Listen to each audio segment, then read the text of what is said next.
శుక్లాంబరధరం విష్ణుం శశివర్ణం చతుర్భుజం ప్రసన్నవదనం ధ్యాయేత్ సర్వవిఘ్నోపశాంతయే అగజా ఆనన పద్మార్కం గజాననమహర్నిశం అనేకదంతం భక్తానాం ఏకదంతముపాస్మహే ఏకదంతముపాస్మహే. ఓం శ్రీ మహాగణాధిపతయే నమః. ఓం శ్రీ సరస్వత్యై నమః. ఓం శ్రీ మాత్రే నమః. మనం ఇప్పుడు ఫిబ్రవరి నెల అంటే మాఘమాసం యొక్క మాస ఫలితాలు చెప్పుకుంటున్నాము. జనవరి 29వ తారీఖు జనవరి 29 అమావాస్య 29 నుంచి ఫిబ్రవరి 28వ తారీఖు వరకు మాఘమాసం మొదలవుతుంది. ఈ మాఘమాసం చాలా విశిష్టమైనది. ఈ చాలా పుణ్యకార్యాలు చేసుకోవడానికి, వివాహాది శుభకార్యాలు చేసుకోవడానికి, ఇంకా నోములు వ్రతాలు ఏవైనా చేసుకోవడానికి మాఘమాసం చాలా మంచిది. ఈ మాఘమాసంలో వచ్చే శివరాత్రి నాడు కొత్తగా నోములు పట్టాలి అనుకున్న వారందరూ కూడా, స్త్రీలందరూ కొత్తగా నోములు పడతారు. ఈ మాఘమాసం విశిష్టత ఏమిటంటే సూర్య భగవానుడి ఆరాధన. ఈ మాఘమాసంలో పూర్తిగా అన్ని ఆదివారాలు కూడా చాలా విశిష్టమైనవి. ఈ ఆదివారాలు సూర్యభగవాన్ ఆరాధన మనకి చాలా ఆనందాన్ని, ఆరోగ్యాన్ని ఇస్తుంది. సూర్యభగవానుడు ఆరోగ్యానికి ప్రదాత.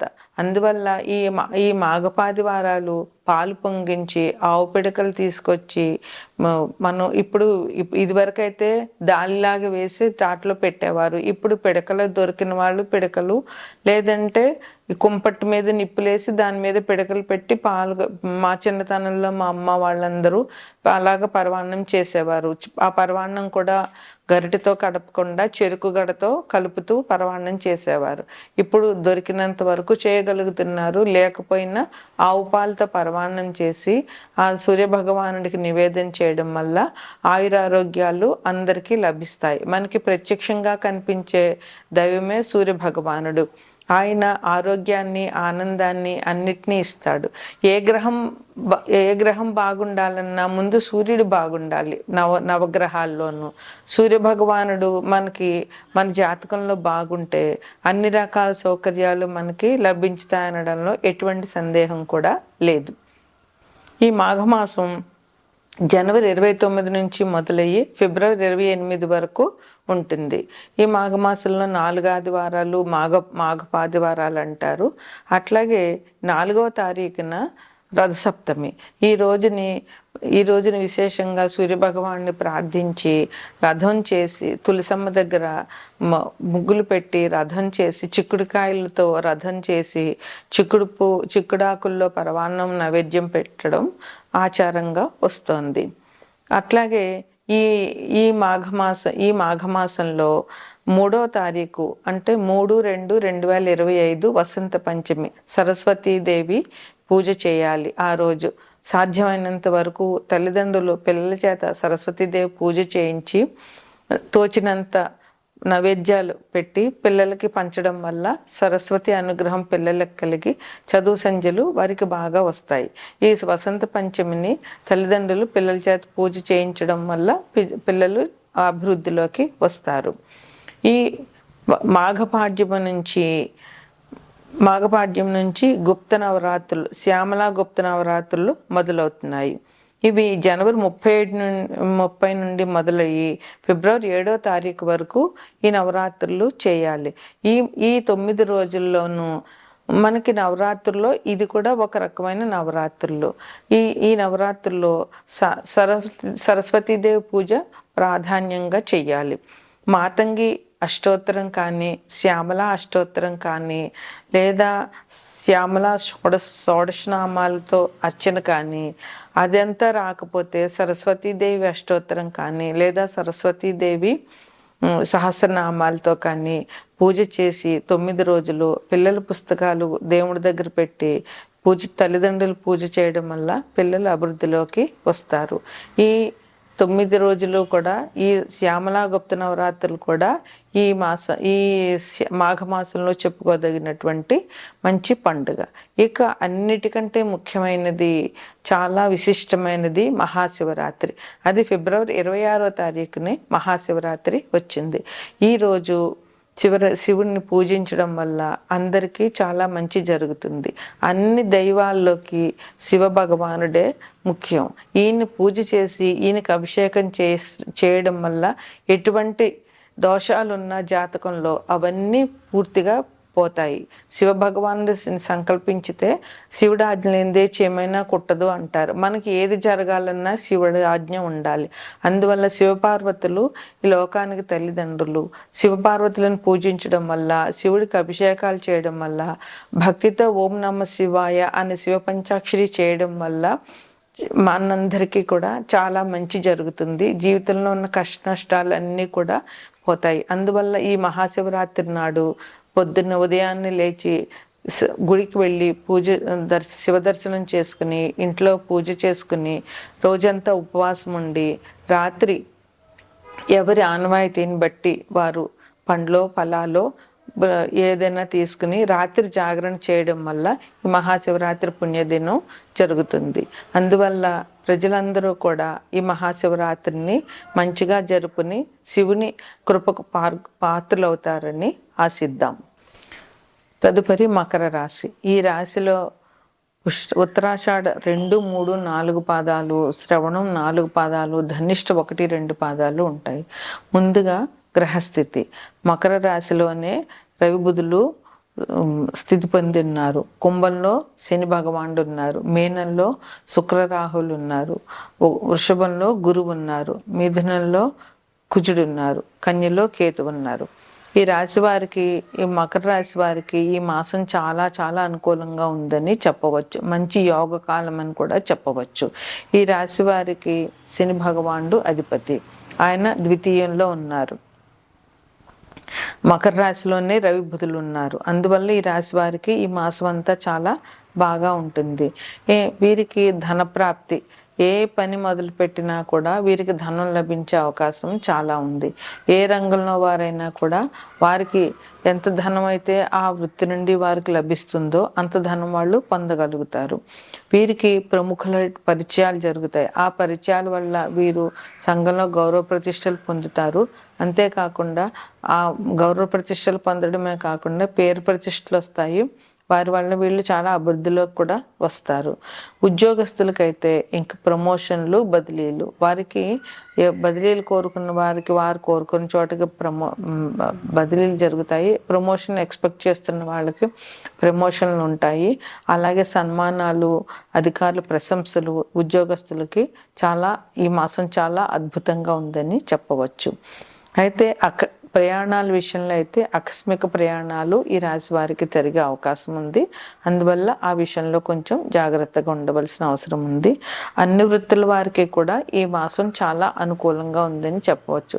దూర ప్రయాణాలు చేసేవారికి కూడా ఈ మాసం అనుకూలంగా ఉంది. వారు ఎటువంటి ప్రయాణాలకైనా ఈ మాసంలో సంసిద్ధులై వెళ్ళవచ్చు.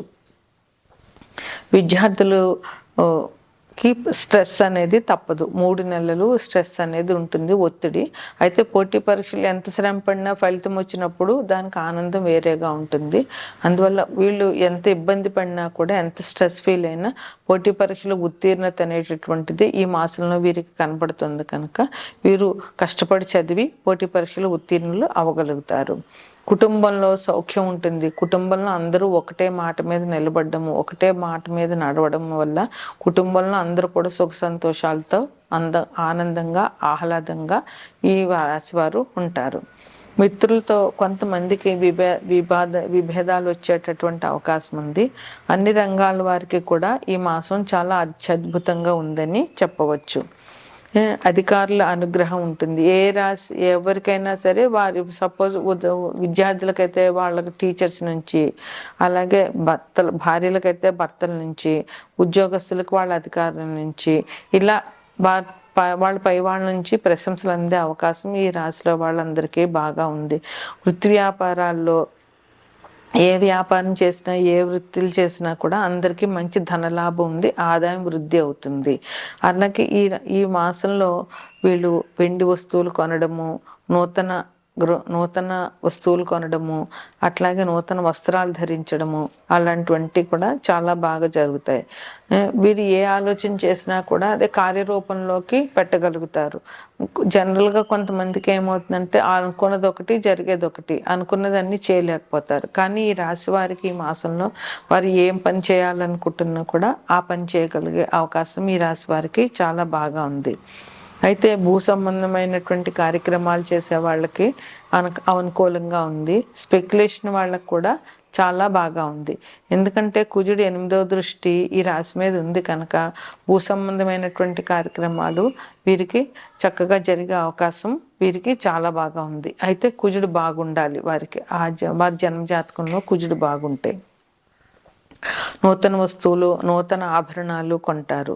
అయితే ఇది గ్రహచారాన్ని బట్టి, గోచారాన్ని బట్టి చెప్తాము. అదే జన్మజాతకంలో ఏదైనా గ్రహం అనుకూలంగా లేని వారికి కొంతమందికి కొన్ని ఇబ్బందులు అనేవి ఉన్నాయి. అవి ఏంటంటే ఉద్యోగస్తులకి కొంత అశాంతి, పై అధికారుల వలన ఇబ్బందులు, ఇంకా చర్మ సంబంధమైనటువంటి వ్యాధులు వచ్చే అవకాశం ఉంది. వైద్యం కోసం ధన వ్యయం, వైద్యానికి సంబంధించి ధనం ఖర్చు పెట్టాల్సి రావడము, ఇంకా చెడు స్నేహాలు, చెడు అలవాట్లు ఇట్లాంటి వాటి వల్ల ఇంట్లో గొడవలు, అలాగే ఆరోగ్యం పాడవడము, సంఘంలో గౌరవం పోవడము ఇట్లాంటివన్నీ జరుగుతాయి. అది ఏ గ్రహం ఎవరికైతే కొంచెం బాగలేదో అందరికీ అని చెప్పలేము. అయితే అన్ని సమస్యలు పోవాలి అని అంటే దైవారాధన ఒక్కటే మనం చేయవలసిన పని. 12 మాసాల్లోకి ఈ మాసమే, మాఘమాసమే సూర్యారాధన చేస్తాము. సూర్యుడు మనకి ఆరోగ్యాన్ని ఇస్తాడు, అలాగే సంఘంలో గౌరవ ప్రతిష్టలు, పేరు ప్రతిష్టలు ఇస్తాడు, గవర్నమెంట్ ఉద్యోగాలు ఇస్తాడు. ఏ ఉద్యోగం రావాలన్నా సూర్యుడు అనుకూలంగా ఉండాలి. అలాగే ఏ గ్రహం మనకు అనుకూలించాలన్నా కూడా సూర్యగ్రహం ఫస్ట్గా అనుకూలించాలి. అందువల్ల సూర్యుడు మనకు అనుగ్రహంగా ఉండాలి అని అంటే ముఖ్యంగా చేయవలసింది అర్ఘ్యం ఇవ్వడం. సూర్య భగవానుడికి సూర్యోదయానికంటే ముందే లేచి అర్ఘ్యం ఇవ్వాలి. అది స్త్రీ పురుష భేదం కానీ, పెద్ద చిన్న భేదం కానీ, కులమత భేదం కానీ ఏమీ లేకుండా ఎవరైనా సూర్యునికి అర్ఘ్యం ఇవ్వచ్చు. ఎందుకంటే ఆయన మనకి ప్రత్యక్ష దైవం కనుక. అందువల్ల మాఘపాది వారాలు రథసప్తమి రోజున సూర్య భగవానుడికి అర్ఘ్యం ఇవ్వడము, ఆదిత్య హృదయ పారాయణ చేయడము తప్పకుండా ఈ మాసంలో చేయవలసినటువంటి పరిహారాలు. అదేవిధంగా మహాశివరాత్రి రోజున శివునికి అభిషేకం. మకర రాశి అంటే శని భగవానుడు అధిపతి. శని భగవానుడు అనుకూలించాలి అంటే శివారాధన మించిన పరిహారం లేదు. అందువల్ల శివునికి మహాశివరాత్రి మహాపుణ్య దినం. ఆ రోజున శివుడికి అభిషేకం చేయడము, శివారాధన చేయడము, జాగరణ చేయడము మనకి శనిగ్రహ అనుకూలానికి, అదే శివారాధనకి చాలా మంచిది. శివుడు అనుగ్రహిస్తే అందరి దేవతలు అనుగ్రహించినట్టే. శివుడిని మించిన దైవమే లేదు.